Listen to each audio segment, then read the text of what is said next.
Gareth, how did you manage to pitch this idea of shooting a big budget movie, but the small part of the budget, the smallest part of the budget on the kind of the shooting, the in-camera stuff, and then saving the rest of the budget for the VFX? A very non-traditional approach.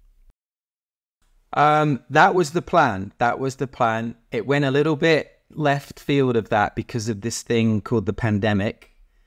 It wasn't quite straightforward as staying guerrilla the entire time because we had to have the pandemic police sometimes on set, obviously.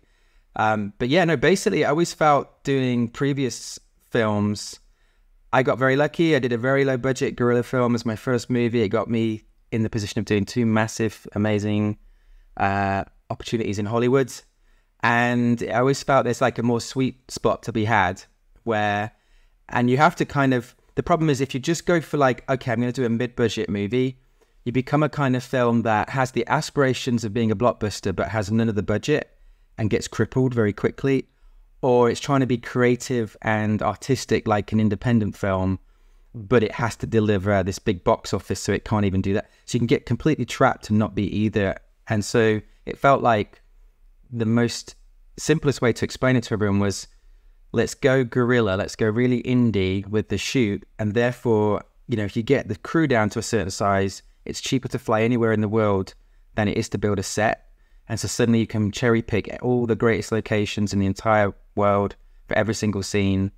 And then you've got this problem of like, let's not build anything because we can't carry that stuff around with us.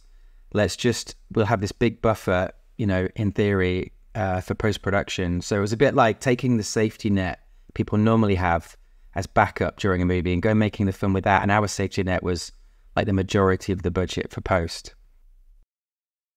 And did you ever consider using, you know, like studio or those other techniques that have kind of emerged in the last few years, like the volume? Or was it always your intention to go in that sort of guerrilla style that you described? We did use the stagecraft, which everyone knows more commonly as that thing they used on The Mandalorian. And so we did use a bit of that for two environments at the end of the movie that were in space because it was impossible to find the real world equivalent. And, you know, green screen, I spent my background was visual effects. So I spent most of my career dealing with green screen. And I just think green screen is essentially taking a problem and just giving it to someone else. In production, it's often seen as solving a problem. Like, oh, if we paint this green, then we did it. We can tick that box. We can move on to the next scene. And it makes it hell on earth for the people in post that then have to figure out what the hell everything is. They're basically saying, we don't want to make the film. You can make it at ILM later. And so that to me is like just off the table now in terms of an approach. Unless you really, really know specifically what you want and you're not, you know, there are versions of it that work, but for this one, it really felt like we're not going to go there and like, let's get real. Let's get a piece of footage for absolutely every VFX shot in the film and let's try and make it look as good as possible so that when you then replace elements of it, it's still a strong image from the start, if you know what I mean. And I've heard lots of talk, of course, about the, you know, the prosumer camera that you used and how that freed you up and how it was lightweight, you could operate and things like that. But I'm interested to know, you know, what knock-on effect does that have on the VFX departments? Because it's not the traditional kind of pipeline where, you know, I guess on-set VFX, Andrew, you're used to having some sort of control over the environment, but here you've got Gareth, you know, operating himself. He's finding moments of improvisation. He's finding, you know, he's reacting to those moments. What kind of challenges does that pose for you? Yeah, that framing that you would typically have, or I know that is the background, that is behind, that's the space that's going to be behind Alfie and Joshua or Haroon. Didn't really have that because Gareth would have these long takes where he's moving around and he's having them reset and he's hunting for that perfect angle to really capture that connection or that moment. So for me, it was sort of trying to observe where Gareth was moving so that when he finished a take, he would hand the FX3 to me and I would maybe shoot a tile to try and provide VFX with a background. Also doing a round shot, or what we call a virtual background, where I end up just shooting 360 degrees, sort of tilting up and down, and trying to create just a very high resolution sphere to be able to provide somewhat of material for background reconstruction, and then shooting HDRIs. But when John Knoll spoke to me about joining the creator, he did say, like, you're not going to be able to get everything, and you do need to sort of let go, be present, be available for Gareth, but also, you know, don't get in his way. Like, we'll be able to, you know, support you. It's going to be a little bit of a trust fall, that, you know, you'll just try and identify the main thing to get at any given scene, and that the rest of the team trust that they'll be able to pick up the rest of it. So there were some moments of anxiety when I'd see Gareth wandering around, and from a close-up, suddenly we're a two-shot, and now we're looking the opposite direction. But it was just about trying to grab as much material as I could to hand off to the post team. And what knock-on effect does that have to you then, Jay and Ian and Charmain? Yeah, I was just going to say 90% of filmmaking on this movie don't get in Garrett's way. I think maybe 95%. Well, one thing I wanted to sort of go back to quickly is the camera, and you know, you would have thought that there would have been more problems, like that there was going to throw up some huge issue about working on something that's prosumer, but I'd open up to everybody else. I felt like it was actually not that huge a deal. Once we got over the problems of the specific lens, and you know, we, as part of our process, we have to profile every lens that we use, so we're able to remove the distortion and match the artifacts of it. We got back to sort of traditional filmmaking. It could have just as easily been an Arri Alexa or you know, a traditional film back. So I think that was something that was really exciting and a little bit surprising that there wasn't a huge problem when it came to that. So I mean, it was not something that we were like, oh man, we're gonna be fighting this the whole way through the show. Something probably to point out is we weren't in any way trying to use a prosumer camera to sort of at the end go, ta-da, we used a prosumer camera on a big Hollywood blockbuster. Yeah. It was like, honestly, if you inverted the price tags and an Arri was $4,000 and the FX3 was $80,000, we would have paid $80,000 for the FX3. It was so light, it could shoot at 12,800 ISO, which suddenly meant we could use available light, and all our lighting equipment got way smaller and more battery operated. And those two things alone, and the color science had just suddenly gotten good on those cameras, because, you know, you have to mess around a lot in post to get the look, you know, to look like film and everything else. But some cameras, no matter how much you mess around, you can't get there. But they'd use the same sort of, basically the same technology inside as they used in the Venice on the FX3, pretty much. So it felt very professional in that sense. Yeah, and we were getting 4K images off of that camera, so it's not even like there's a resolution component that was very different. I mean, listen, there's always a camera that has more bells and whistles or more resolution, but in terms of what we needed and giving Gareth the flexibility he wanted on set, it was a huge win. Definitely. I mean, we're so used to Arri Alexa footage, kind of maybe super pristine, but in a way this had beautiful imperfections, and I think that just went hand in hand with the very naturalistic scenes, the you know, the intimate moments, lady sifting rice through her fingers, and it's just those little day-to-day moments, and there was something quite intimate, I think, about that sort of heavier stylized look. Yeah, and I think, you know, shooting is in the way that you did, it sort of invites those kind of happy accidents to happen again that maybe don't happen on shows or movies where it's very VFX driven, with the pipeline kind of in the opposite direction. I mean, that was the thing that was very different about this movie in general is, and I can't speak to the specific shooting ratio, but huge amount of flexibility for Gareth, and providing him a structure in which he could shoot in every direction, not be encumbered by a large footprint in set, and have the flexibility of working without having to put his actors in a makeup chair, whether it was Alfie or Arun or any of the extras.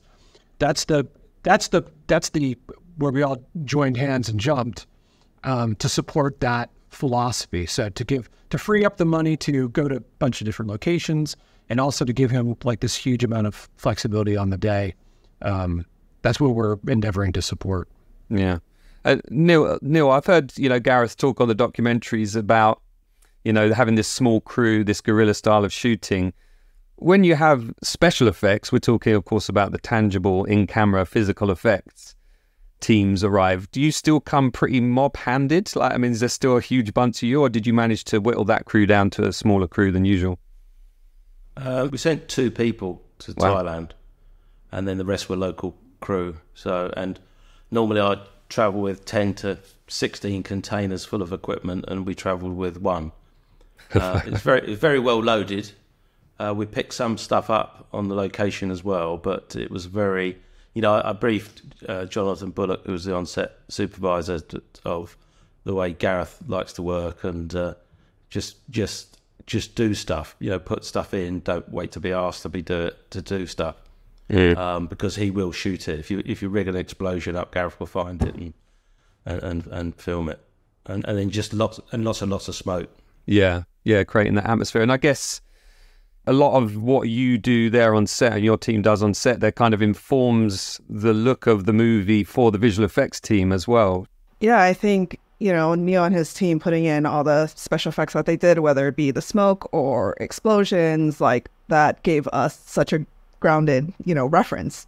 And for us, it was, just adding a bit more. It wasn't completely replacing it. It was literally using that as our basis. And that's kind of, I feel like, the main theme throughout this whole project is we use a lot of whatever is already in plate photography and just either augment or, change and replace and extend things here and there. It's never a complete just, we're going full visual effects. It's a mixture. It's a nice mixture of plate and CG.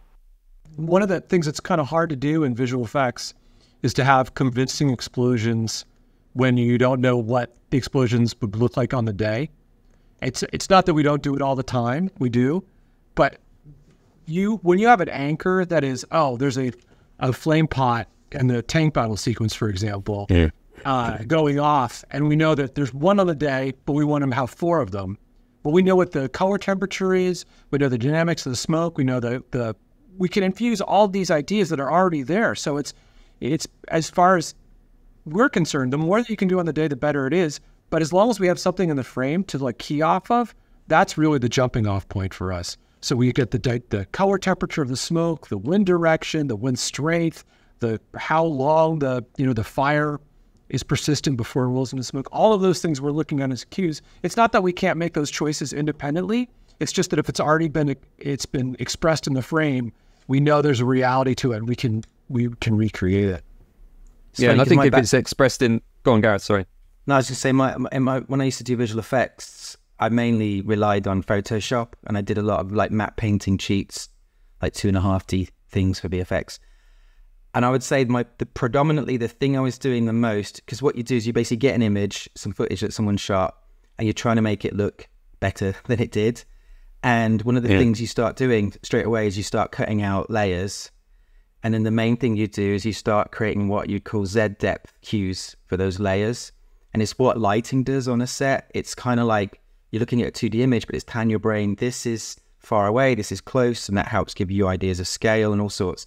And so what you might call atmospherics or smoke is such a important part of making a cinematic image.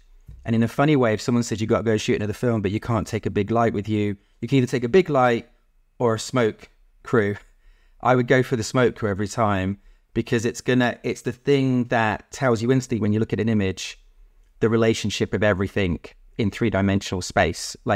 And your brain really enjoys seeing that, because it understands, it doesn't have to do any heavy lifting to understand it. And sort of the more easy to consume the images are, the more your brain enjoys watching them. It's sort of a weird thing to explain, but the smoke was in every single scene every day. They got really good at it by the end. Yeah, so as much as it's important for you to have that anchor to anchor your work to, it's important for the audience, isn't it, to have that anchoring as well, because you buy it a lot easier as an audience member. I remember speaking to the crew that worked on Andor, and they were saying that, you know, there was a shot of a dam in Wales that doubled up as an Imperial base or something, and they might have replaced 90% of that shot, but because they had something to anchor to, it helped their work, and it just helps the audience buy it all the better. I have to say, I think one of the many things I've always enjoyed about your work, Gareth, is the sense of scale that you're able to create. And I wondered if by shooting those on location plates, whether it kind of enabled you to be even bolder with scale than you would have if you'd have been creating the shot purely as a computer image. I think the main thing is you get so inspired when you're sat with a blank canvas, you know, and the concept artist or, you know, VFX or whatever it is, and you've just got to start painting something. You can do the obvious thing, like, okay, there's a really massive monolithic sci-fi building in the distance. Okay, we know we got to do that. Here's a certain shape for that. Again, there's a foreground character. Okay, here you go. Then everything in between it's like, well, what would that be? Is there a road? Is there a cliff edge? You know, and it becomes really difficult to make all those details up. Like, and whatever you actually did, when you step out into the real world, you get like 10 times more ideas for free. They're just there in real life. And so every time we would shoot something that had to have the effects, which is nearly every shot, there was an excitement to, you know, if I closed my eyes and someone said, what do you think we should do here? And you would picture the shot, and then you open them and you see where you really are, and you see what the light's doing and what the weather's done and where the actor is. You suddenly go, oh, I know it'd be way better, you know, and it stops being so generic. Like, it stops being this thing because it's deep down, it was inspired by another shot from another movie, and it becomes your movie, like very unique to this moment and this situation. I'd say the hardest thing was backing off, because the thing that gives a lot of things scale is a reference to something you know the size of, and typically that's a person. And so if you're over the shoulder of someone, like if I'm over someone's shoulder and I'm trying to make something far away look big, it doesn't, because the biggest thing in the frame is their head. And so things look really big when you get like, you know, 300 meters back, and then there's this little figure in frame. But getting 300 meters back means any old tourist could walk into shot, you know. And so there was always like this thing we would do where we would shoot close up all the drama, if you want to call it that, and then we would go through all the same motions again, but on the drone. And we sort of treated our drone like a camera crane. So we had a drone crew, and it was sort of hilarious if you ever listened to the footage, because they recorded my voice. It was during COVID, so I had a mask on, and they found that they could put a little microphone in the mask and listen, like, so they could listen to what I was saying, and me trying to translate or explain, like, lower, left, no, the other left. But we would get these shots, and they were so exciting. Like, as a VFX artist in the past, I would be seeing stuff unfold and go, I would love to do this shot. Do you know what I mean? Like the way the sun is going, the way the mountains go, and you got this, like, it's like there's this beautiful little playground to imagine things inside of, and so it's sort of, people talk about the world building in our film, and I think the biggest thing we did that, strangely, as absurd as this sounds, doesn't happen on these movies, is go to the actual world to start building. Like normally you're in a studio against green, but it's like when you stand in the real world locations, there's so many clues and ideas and inspiration that you just like, it's more about taking things away than it is like, oh God, what can I put there? You know, maybe ILM will completely disagree now and contradict everything I just said. No. It's funny that in many ways it's a travel film, and it's a series. There's so many one-offs, and the one-offs are a mixed bag for visual effects because it's a huge amount of work for one shot, right? There's no efficiency of scale there. But it also does this amazing thing for the audience where you just keep on seeing new, novel perspectives of this world, and it's informing your world in a way that it's not like, you know, I think a lot of films are organized, and this is not a cut for them. It is dialogue, set piece, and basically a playground, right? And so you see a lot of different views of basically one environment. And Gareth's movie is traveling through these environments, and there's always like sort of these really enjoyable one-offs where you see enough of them, and then your head just sort of explodes with the idea of what this world is. And if there's any magic trick that we're doing, is we're taking advantage of the fact that we've shown you so many interesting one-off views of this world. Some that you don't even understand what they are. And there's the shot that I'm reminded of where Joshua's traveling on the bus, where there's this enormous sort of forms, like the triangle-looking things. I still don't know exactly what they are, but it's really cool looking. And then you're off it, not explained, not part of the story and the sense of it, but you want to see more and more of that world, and there's a level of engagement that comes with that. Yeah, and it's not just about the scale in the frame that I was talking about when I mentioned scale. It's that you feel like it is a world, you feel the expanse of it. But at the same time, that scale never becomes overbearing. So you get those emotional scenes where the audience needs to lean in and feel empathy for the characters that we're learning about as we go through. And it feels to me, Gareth, that was the ethos through all of the departments. It feels like the design, the production design, the acting, the characterization, all of it is important for those intimate scenes. Like I think in the documentary you talk about how you kind of have more of a empathic response based on the design of the face of the simulants. Yeah, I would say, I can't agree with you because, I always beat myself up that I should have done something different or better than I did it. But I would say the thing I would like to be true, whether it is or not, is that when you're making a movie, you end up talking about things so many times and you end up using similar words over and over and over. And then at the end of it, if you somehow could if you could basically have like a document that is a transcript of everything you said over those 2 years, I would love to think the 2 high score words are emotional and epic. Like it feels to me that was what we were always trying to do, like make it feel really epic and make it feel really emotional. And I'm not saying we did that, but they're the 2 places. I don't want to go just to one. You know what I mean? If those are the 2 places I always think a film should try to get to, because film sort of does that better than I think a lot of the other art forms. They can achieve, like give you goosebumps and also make you cry, you know what I mean? So it's like they're my favorite films when I was growing up that did that. Yeah, I think, sci-fi is quite a crowded genre, and Gareth, I think we're roughly the same age.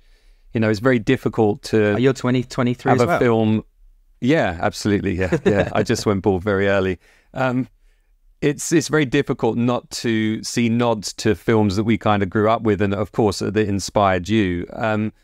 But you've created this world that somehow feels familiar. It also feels new, but more importantly, it feels right to me in some way. Like some of the technology looks clunky and annoying, like the radio with the little light on it. Initially you think, why is that thing big? And then you look around you and you go, yeah, the world is full of stuff like that. Not everything is sleek and designed to perfection. That seems like something that, again, carries through the whole movie, whether it's the vehicles or the hand props or the costumes. It's not a question, it's a statement, but somebody can respond. Well, I'll say, Jay can take this over, but basically we gave our very early brief was, imagine Apple, the iPhone didn't win the handheld tech battle, and it was won by the Sony Walkman early in the 80s, and then so it's like kind of a parallel universe in a way, where it's what the future used to be when we were growing up. And so you guys did loads of research into that as well. Yeah. Well, first, before we get too far into it, major kudos to James Klein, our production designer, who, the movie does not work without his contributions on the design front, who was with us from the beginning to really the very end, and was always jumping in and designing. And we were, popping back and forth with him, and even to the point where, and I think this is very untraditional, this movie is untraditional in many different ways, but one of the elements that was very untraditional is we would give him rough renders, which he would do paint overs with, that would end up back in shots. There's no movie I've ever worked on where we're trying to straddle this world between art concept world and into visual effects as much as this one. But in regards to design, we're the buzzwords that we kept on hearing from James and from Gareth were product design and how things fit into other things, and this negative space, and they're continually pushing in those degrees. And we had, the touchstones of the design work were, the Game Boy and the Walkman, and Gareth, I don't know if I'm going to reveal too much, but the number of pieces that you had collected from eBay that you then would hodgepodge and swoosh together to turn into other on-set items. I don't know. That's I think it was just really interesting to see how that all worked out together.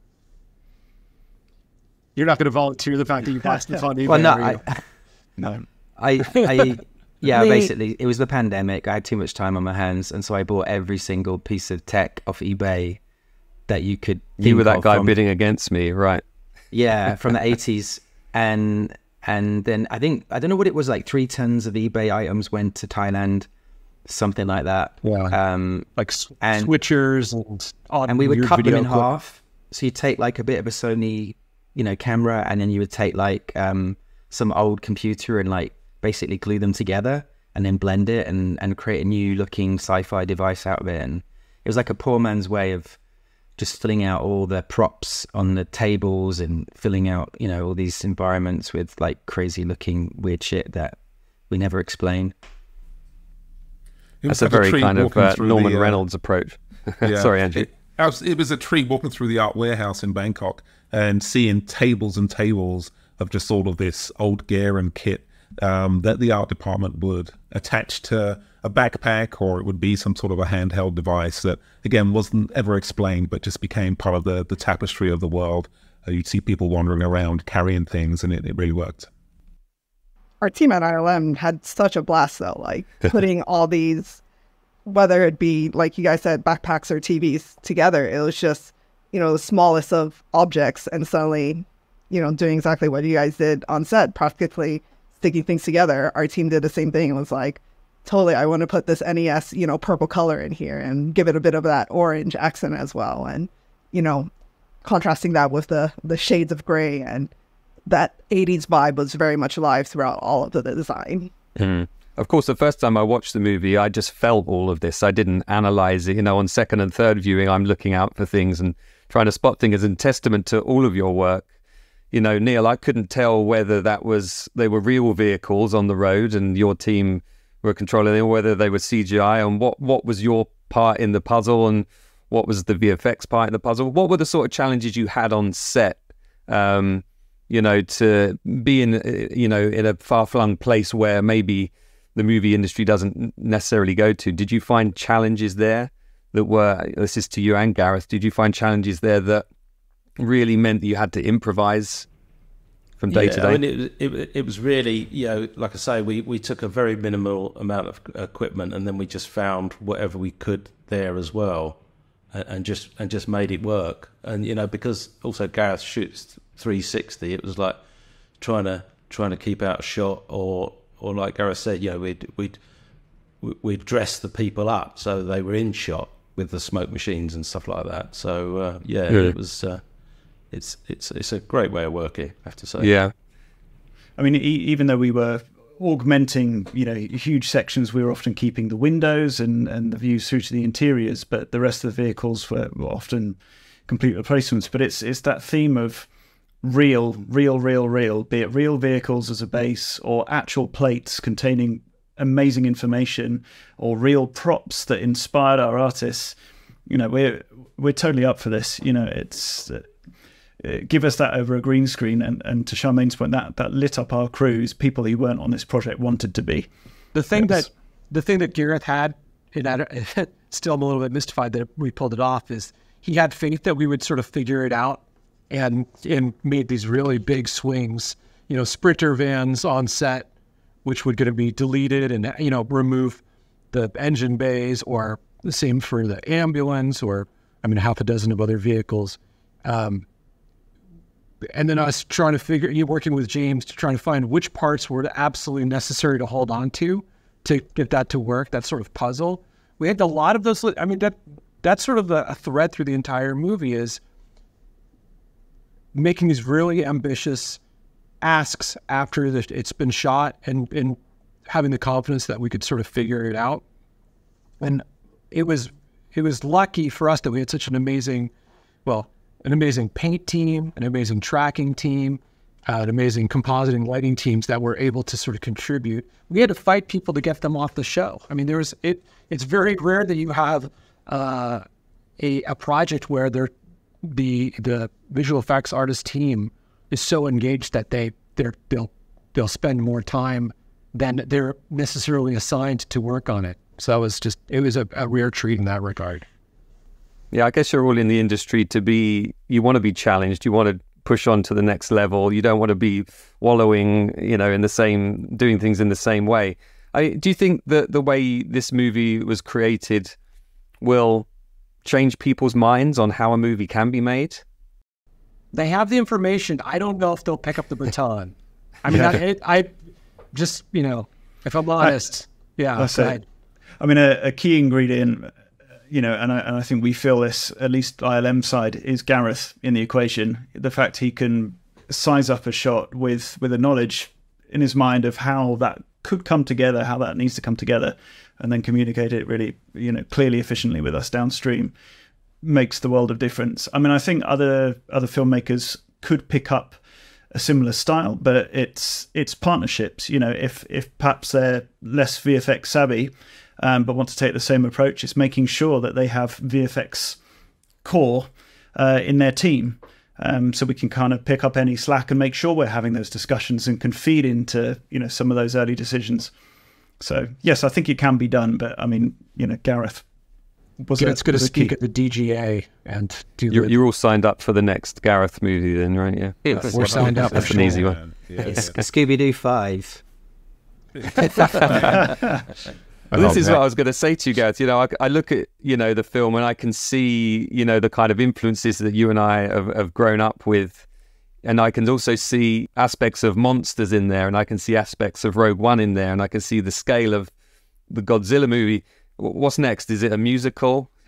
Where are you going to go? Are you going to go completely off piste?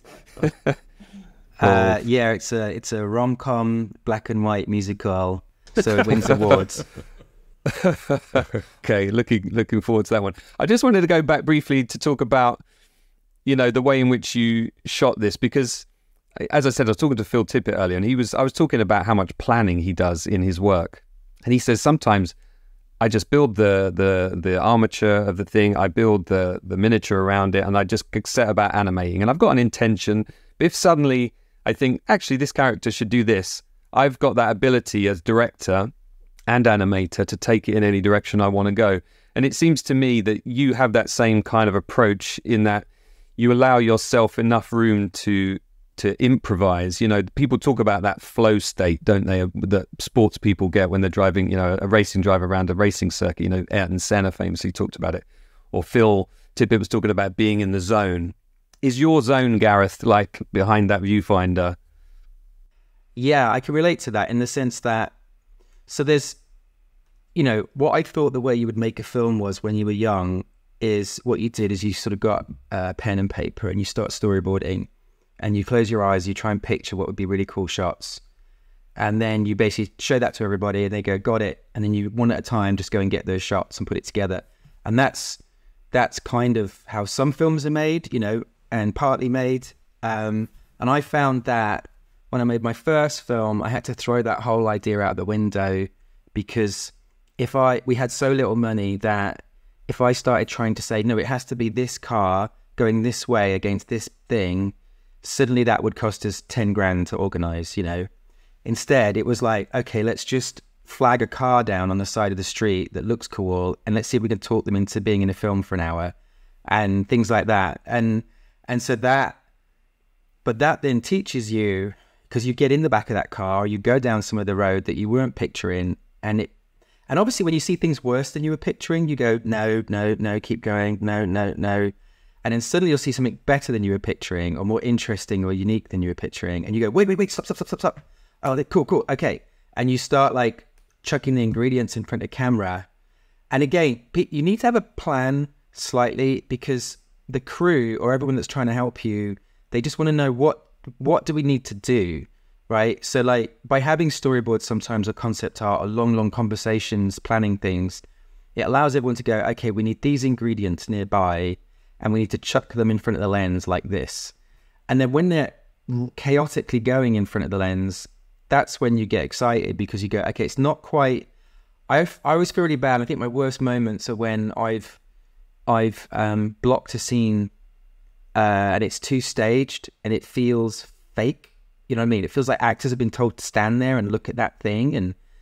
And I always come away from those situations or in the edit suite, look at them and go, oh God, it just feels like a movie too much. And when you have, you know, things that where it's a little bit out of control, it always feels more realistic. And I think in a science fiction film, anything that can add a layer of, because basically you go, how do we make this more realistic? And ILM might tell you, oh, we set the renders to this, you know, and we have extra texturing on there. And I think that's worth maybe 3% of the realism effect on the audience, but probably worth 50% and gets you way more of a win really fast is having naturalistic behavior and having a real location and real lighting. And so like that's always what you're looking for. And it's the filmmaking is a fine line, constant like knife's edge between, if you go so totally real, it's boring. Real life is quite boring. You know what I mean? If it's security camera footage that no one ever wants to watch, right? But if you're totally contrived, it might be stunning and exciting, but you never believe it for a second. And so you're trying to dance between those two worlds. And what made this film so exciting for me is, you know, they can't be robots because we don't have them in the world. We don't have flying cars. We don't have spaceships.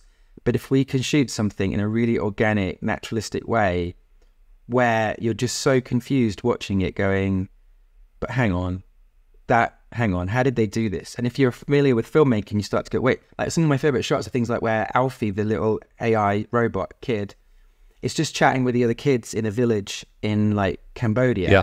And they're just laughing and joking with each other. And on a normal movie, that would be contrived. All those kids would be child actors and it would cost, and they'd all be dressed up in costume and it would feel really false. But we really went to a village in Cambodia and we really had Madeline hang out with those kids and shot it without any like direction. Do you know what I mean? Just let them interact and then we cherry picked the nice moments for the scene and stuff like that. And I love the fact that I've got ILM at the other end of that, you know, and the other visual effects teams that worked on the movie. But it's like knowing I was able to do a triple backflip because I knew that if I fell or, you know, the ILM there's this amazing safety net to catch me. And so it just made you more and more ambitious and more annoying to them because they kept succeeding. So it was like, okay, let's try and make them fail. Let's try this instead next time. The next one's going to be brutal. It was a treat observing how organic Gareth was on set. Yeah. I really enjoyed just watching that and then, you know, tried to see, okay, what can I capture from that? But whether it was that moment when Madeline was chatting with the kids and then there were some dogs that were running down the pathway and some of the set PAs wanted to shoo them off. And Gareth was like, no, just let them through. There would be dogs, yeah. Yeah, and so whether it was dogs or chicken or just, or there was another conversation moment when some storm clouds started to roll in. And so people started covering things up and we're thinking, okay, well, we're going to shut down for a while. And Gareth just kept on rolling. And this was a conversation between Ken Watanabe and a couple of the other insurgents where they were talking about, does the child know what she's intended for? And just that was a beautiful moment to observe where we just kept going and this sort of light shower just went through, but it actually created some really interesting lighting. And I really enjoyed just seeing there how Gareth just adapts and he's more of a yes and let's just see where we're at and go with it rather than trying to control the environment. I'll take full credit for that, but what really happened is I went up to the producers and went, it's about to be a storm, can we film this tomorrow? And they were like, nope. But that's a great thing, right? You just capture the world the way it is. And especially because this is supposed to be, you know, a sci-fi futuristic robot film, we didn't have robots, like you said. We didn't have simulants. We just had these amazing people in the village who were not even actors acting. And they were just doing their usual normal selves. And you specifically not telling them that they're going to be made into a robot, or, putting someone in a tracksuit, I think made all the difference, because they could just be themselves. And that allowed us to then go post. You would never cast the woman never cast who's going up the pathway in Nepal with the child as a robot if she was going to have to show up with the wide stance and the waddle. Yeah, exactly. If she was going to show up, she's not showing up in a casting session. You're never going to put her in gray pajamas, and that kind of thing is, that's kind of thing that carries the day, like the naturalism of that moment, and makes it sort of the specialness of the movie in many different ways of just how you do this. These guys have all talked about how they were out of their comfort zone on the film, and I was too. Like, for instance, when that storm came in, I so didn't want to film it. Like, I really was. This is such an important scene. We can't have all these rain coming down, and it's not how I pictured it. And everyone was like, we haven't got a choice. You know what I mean? These people go home tomorrow and blah, blah, blah, blah. You have to do it tonight. And the sun was setting. We had about an hour or something. And so it was like clearly going to be a one take wonder. Like, we got to do the whole scene in one take and just move around and find different angles and things like this. And I remember doing it as if I'd been stabbed in the stomach. Like, I was just so annoyed with myself and trying not to let it show in my interactions with people.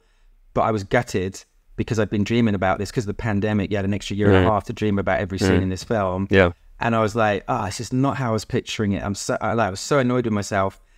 And it ended, and I remember going up to Kiri Hart, who was the producer on the film, and she was walking away from Video Village, and I was ready with a bunch of excuses to go, I'm so sorry, we'll do it again, blah, blah, blah.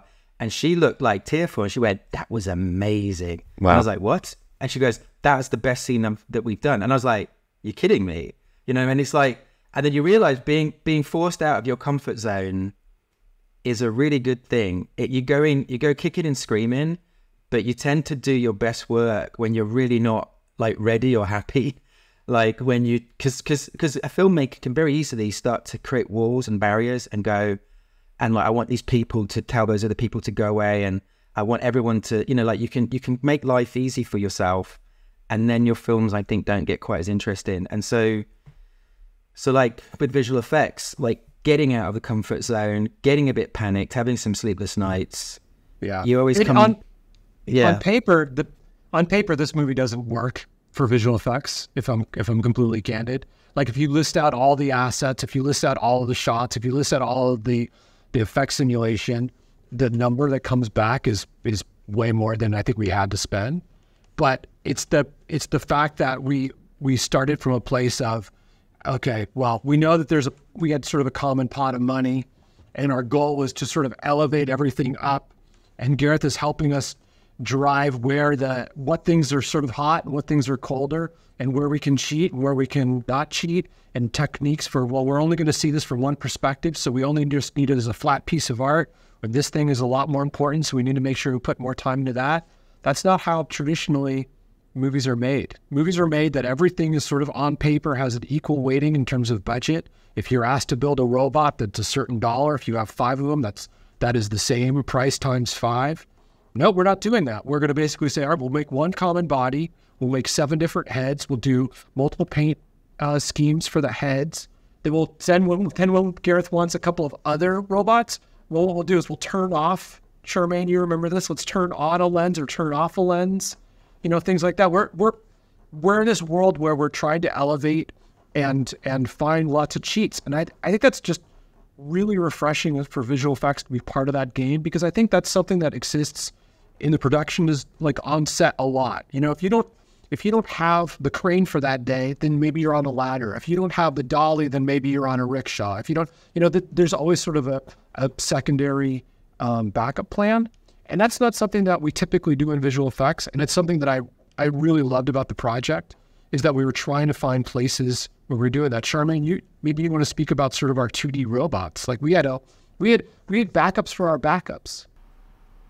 Yeah, one of our comp supervisors, Juan Enriquez, he made this amazing setup in Nuke where we can literally track the people and render out based off of our robot kit straight out of Nuke. So we didn't have to go through the whole process of, creating its own bespoke model, and then, rigging it, animating it, it was all done in 2D. And so we were able to hit so many of our background and midground robots that way without needing to go through the whole pipe. So it was all about just finding quicker ways to be more efficient. And, we should be always aiming to do that. It's not, it shouldn't be a budget-led thing. It should be just something that, is the right moment to use the right technology. There was when growing up and getting Cinefex and things like that, which obviously I love, is that you'd feel this competition between companies that do visual effects kind of bragging about how much effort they've put into each shot. And it was like this arms race of effort, and proprietary software was like one of the key words, right? Like something no one else has. You got to come here for that. And there's this whole brag about how much effort has been put in. And I think better thing to applaud is how little effort went into a shot, because if you can make someone believe that truly happened, that fantastical event happened, and you did it very quickly and easily, that's actually a harder task than just throwing a million resources at it, And so what we were trying to do a lot was be clever, do minimum effort. Do you know what I mean? Like there's this whole theory of if you approach every shot as minimum effort possible, you've still got loads of resources left for the ones that failed. You can then actually go the extra mile. But if you approach everything as maximum effort, about a third of the way through the movie, you're like, we're done, we're spent, I'm really sorry, that's the end of it. And so I think that mindset, like flipping that round, was like super helpful. Because I get the sense that, you could tell me, at what point did you say, right, that's the shot, we're locking that down as a shot, and that's going to the VFX team now to work on? Because I get the feeling you're not the kind of director who's going to say, dear ILM, please build me a entire 3D town or city because I'm not sure where I'm going yet. You're specifically saying, I want this shot augmented, or, What's the opposite of that? Is there an opposite of that, Guy? An idiot? No, I don't think you're an idiot. What would happen is we'd have, you got basically filmmaking is a bunch of deadlines, right? You're not sitting there going, oh, maybe we'll do this, maybe we'll do that forever and ever. It's financial. Someone spent a lot of money. They need their money back by this date. That's how long you've got. And you work backwards from those deadlines, and I've got to feed ILM X number of shots a week for them to complete the film on time. And so what tends to happen is you're never comfortable doing it, but it's like you got to turn over 50 shots on Friday. And it's like, oh my God, I don't even know 5. You know what I mean? And so you basically have to sit and watch the film, the cut you have, and go, okay, what do I feel most confident about? And you'd always go through and try and get it down. You eventually find 50, and then you'd have to go through and check the takes with all the best ones, because they can't, if you change the take, that's like, they've got to redo the whole thing. And so a lot of your time in post-production is doing that kind of thing. I'd say a third of it is that, a third is actually editing, and a third is then giving feedback on visual effects and things. It's all consuming, and like one day I'll do a little drama that doesn't involve any CG, anything, and it'll be this like beautiful thing where it's like, no, wait, let's just pretend. Let's just pretend. I noticed that you got, there's a bunch of awards. We're in the awards season here. But there's nominations going on. How important is it to you to get that recognition in terms of like a personal win, but also to kind of feel that you've done something new and you've done something different? That was not for me. That was for Gareth. Go on, Ian. That was for Gareth. Or Ian, take it. You can take that one. Am I going for it? I mean, yeah. I mean, absolutely on a personal level, it's a thrill and then some. But I think knowing what the team did, and that's, Global ILM and the other partners outside of ILM who contributed visual effects for this movie, everyone truly poured their hearts into it. Led by the vision that they could see in the plates from the outset. So I think to stand up and represent that amazing team, yeah, that's the biggest bit. Nice. Well, I'm going to call it a day here, guys, because we've done nearly an hour. But I just want to say thank you for your work. I love the movie. I genuinely think it's this generation's Blade Runner. I think people are going to be revisiting this film for another 40, 50 years and seeing the influence it's had on films that came afterwards. And I think a round of applause to all of you. That's more than important than the awards. I mean, honestly, to me, that's the most exciting part of it. Yeah, the awards come and go, but you like the awards? Yeah, I'll take the awards. you need a background there, Gareth. I'll meet you in 40 years with them, and you can tell me when people finally like the movie. Oh, that's so funny. And like Ridley, you're not going to be making small, intimate movies. You're going to be still making these huge epics, Gareth, I'm sure. I don't know. It's a weird thing because it is like you do go on a journey when you make a film, especially towards the end when things don't, we had an actor strike when this movie came out and we couldn't even have a premiere with the actors, a big celebration. It was very strange and they couldn't do any press. And so there's this, you start to then go, why we do it? Like, why do you make a film? Like, because it's so hard. It's 2.5 years of absolute marathon, like where you do nothing but the movie. And you go, why do we do this? Why do we do this? And I think out of all the possible reasons, the one you mentioned, i.e. that when you're an old man, people still come up to you and talk about the film and an influence it had on them in some way, and you contributed to that cycle of filmmaking and inspiration that got you going. That's probably the ultimate accolade. We'll see in 40 years if you're right, but that's probably the best award you should get. I think that's a very nice line to end on. No, let's not joke. It's the second best award you can get. The Oscar is way better. All right, that was even better. Yeah.